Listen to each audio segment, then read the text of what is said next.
बोधकथेचे नाव आहे वाईट सवयींचा त्याग. एक व्यापारी होता. तो जितका व्यवहारी, विनम्र आणि मनमिळाऊ होता, तितकाच त्याचा मुलगा उद्धट आणि गर्विष्ठ होता. त्याला सुधारण्याचे अनेक प्रयत्न निष्फळ ठरले. एकदा ही गोष्ट त्याने एका मित्राला सांगितली. मित्र म्हणाला, त्याला माझ्याकडे काही दिवस राहण्यासाठी पाठवून दे. मी तुझ्या मुलाला ठिकाणावर आणून दाखवेन. त्या व्यापाऱ्याचा मुलगा मित्राच्या घरी राहण्यास गेला. त्याच्या वडिलांच्या मित्रांनी त्याला अतिशय चांगली वागणूक दिली.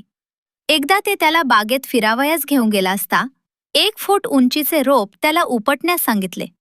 मुलाने ते रोप सहजच उपटले. त्यानंतर त्याने मुलाला 6 फूट उंचीचे रोप उपटण्यास सांगितले. मुलाला ते उपटण्यास खूप ताकद लावावी लागली. शेवटी ते एका उंच वृक्षाजवळ आले व मित्रांनी मुलाला तो वृक्ष उपटून टाकण्यास सांगितला. मुलाने ते शक्य नसल्याचे सांगितले. त्यावेळी मित्रांनी मुलाला उपदेश केला.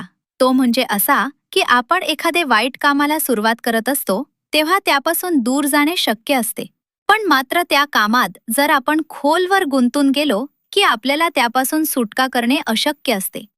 वाईट सवयी किंवा वाईट वर्तनाचे सुद्धा असेच आहे.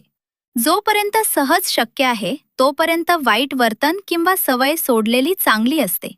मुलाला त्याच्या मित्रकाकांचा उपदेश सहजपणे लक्षात आला व त्याने चांगले वागण्याचे ठरवले. मराठी बोधकथा. तात्पर्य: वाईट सवयी बाळगण्यापूर्वीच त्यांचे निर्मूलन केले पाहिजे.